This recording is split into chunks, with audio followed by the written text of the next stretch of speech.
Bir tanesi Antalya Muratpaşa Belediyesi Çok Amaçlı Gösteri Merkezi Mimari Fikir Projesi yarışması parantez içinde tiyatro ve opera işliği. Şimdi doğru söyledim aşağı yukarı. Evet, Doğan Türkkan. Buyurun. Öncelikle mutlu yıllar. İyi ki doğdun. Göremiyorum sizi kutlu ama nice seneler edeyim. Biz bu proje önerisini Ofispan Mimarlık'tan ben ve ortaklarım Zeynep Cihan ile Rasa Mimarlık'tan Tuna Han'la birlikte hazırladık. Bu yarışmanın bir özelliği hem iki aşamalı olması hem de fikir projesi mahiyetinde olmasıydı. Projenin önemli girdilerinden bir tanesi de imar durumuydu. Bu projede özellikle imar durumu biraz bizim kafamızı çokça kurcaladı. Çünkü ya zeminde oldukça yapılaşıp yukarıya doğru giderek geri çekilerek yükselmenizi gerektiren ya da zemin katta ufak bir gabariyede başlayıp yükseldikçe sarkacak şekilde bir gabariye ulaşmanız gerekiyordu. Ya kısacası sanki bir kum saatinin profili şeklinde bir imar durumu mevcuttu.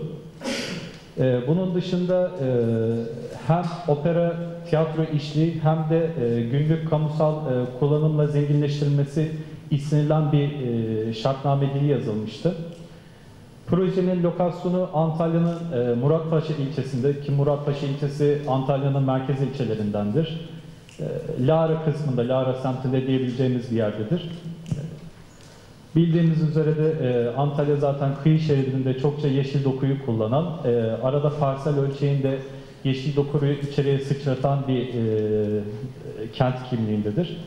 Nadir bulunan bu yeşil peyzaj alanlarından bir tanesi de Muratpaşa Belediyesi tarafından yarışma arazisi olarak zaten sunulmuş.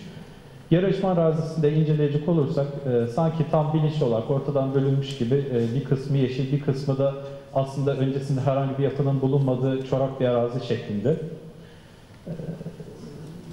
Zaten tasarım alanı da aslında sadece yarısı değil, projenin geneli tüm arazi çerçevesinde isteniliyordu. Yani sadece bir yapı mimari projesi değil, aynı zamanda bir peyzaj projesi de isteniyordu.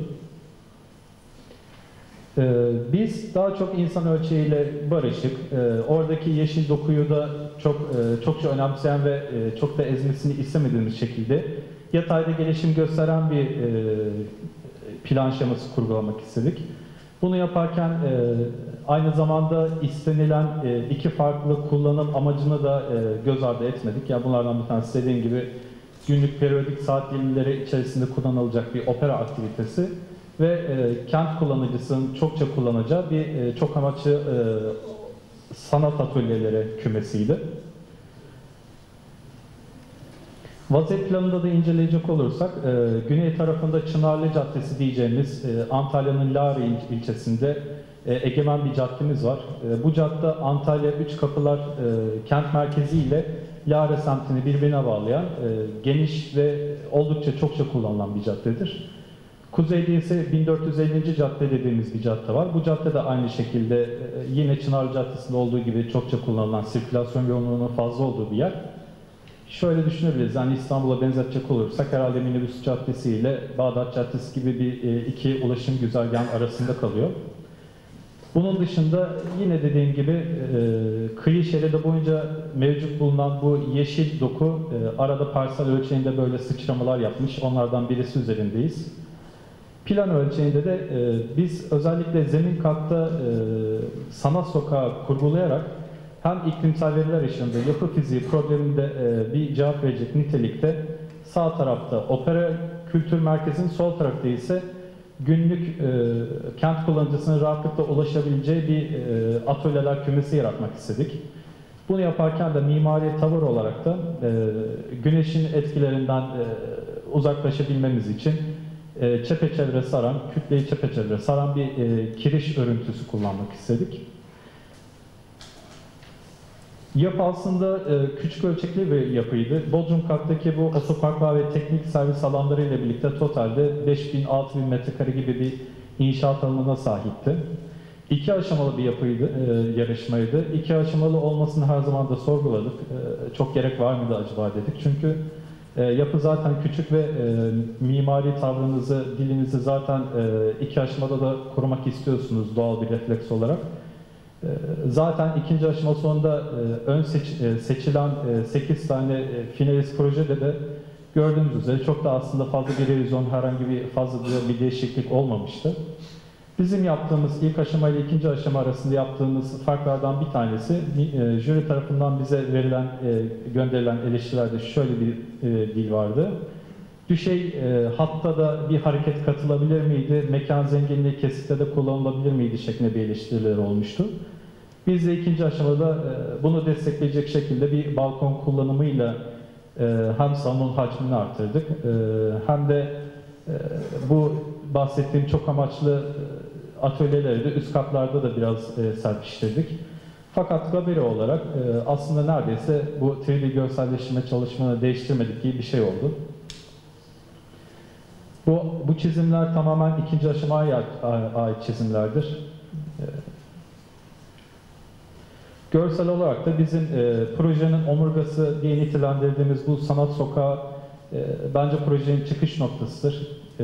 1450. Cadde ile Çınarlı Caddesi arasında yoğun bir insan sirkülasyonu da yaşanmaktadır. Bu insanların hem odak noktası olarak oluşturulacak yapının düzleminden geçip hem o sanatsal aktivitelerden en azından görsel temasta bulunması hem de güneşin etkilerinden, hep bu alışık olduğumuz Antalya iklim verilerinden bir nebze korunabilmesini amaçladık. Bu da 1450. caddeden yapının girişine ait bir perspektif. Genel tavır olarak yapının tüm cephelerinde aslında bulunduğu sokaklara, komşu bulunduğu sokak ve parsellere tarafsız bir dil olsun istedik. Çünkü biraz da yapının asıl esprisini kendi içerisinde, kendi bünyesinde sağlasın ve bu nedenle herhangi bir cephesinin diğerinden çok da bir farkı olsun istemedik. Yapının geçirgen, hücre çeperi gibi her noktasından rahatça dahil olabileceği bir tavrı olsun istedik. Güncel süreçte de çok çetin pazarlıklarla anlaşmaya yakın sayılırız. Yani hep şu yarışma şartnamelerinde slogan cümlelerle başlayan, kent kimliğine yakışan bir yapı isteği yerel idare yöneticilerince istenir. Fakat yarışma sonrasında bambaşka bir profille karşılaştık. Ya şöyle söyleyeyim, yarışmayı sanki Antalya Muratpaşa Belediyesi ile götürdük ama pazarlığı Kayseri'den bir belediyeyle yaptık gibi. Ama neyse onda anlaştık, o sıkıntıyı da çözdük. Bundan sonraki süreçte sözleşme maddeleri üzerinde anlaşıp herhalde artık uygulama projelerinde geçiş yapacağız diye düşünüyorum. Teşekkür ediyorum.